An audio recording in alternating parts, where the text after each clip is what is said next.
ఆయన 6 అడుగుల అందగాడు కాదు, కానీ పాత్రలో దూరితే ఆ క్యారెక్టర్కి అందం తెస్తాడు. హీరో అంటే ఆజానుబాహుడు కానక్కర్లేదని ప్రూవ్ చేశాడు.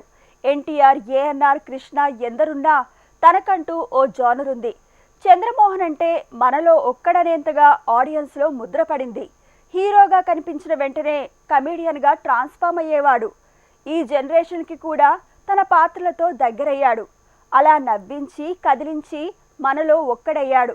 అలాంటి లెజెండ్ చంద్రమోహన్ ఇప్పుడు ఓ జ్ఞాపకంగా మిగిలాడు. హీరో అంటే 6 అడుగులుండాలనే ఆలోచననే బ్రేక్ చేసిన స్టార్ చంద్రమోహన్. తన సినిమాల్లో కుటుంబాన్ని కట్టిపడేసే పాయింట్స్ ఉంటాయి. అందుకే టాలీవుడ్లో దిగ్గజాలు ఎంతమంది ఉన్నా తనకంటూ ఓ సెపరేట్ జానర్ని క్రియేట్ చేసుకోగలిగాడు. అలా కదిలించే పాత్రల్లో కనిపిస్తూనే పార్లల్గా కామెడీ సినిమాలతో గారడి చేశాడు. తెలుగు సినిమా హీరోయిజాన్ని ఆకారంలో కాకుండా అభినయం చూపించి ఆర్టిస్ట్గా ఫోకస్ అయ్యాడు చంద్రమోహన్. అప్పట్లో ఎన్టీఆర్, ఏఎన్ఆర్ తలో రూట్లో దూసుకుపోతున్నారు. శోభన్ బాబు, కృష్ణ ఇద్దరు అందగాళ్లుగా టాలీవుడ్ని ఏలుతున్నారు. అయినా ఆ పీరియడ్లో హీరోగా వచ్చి హైట్ లేకున్నా ఫేట్తో ఫైట్ చేశాడు చంద్రమోహన్. బేసిక్గా హీరో స్టాంప్ పడ్డ స్టార్ ఎవరైనా రూట్ మారిస్తే సైడ్ రోల్స్కి సూట్ అవ్వటం కష్టం.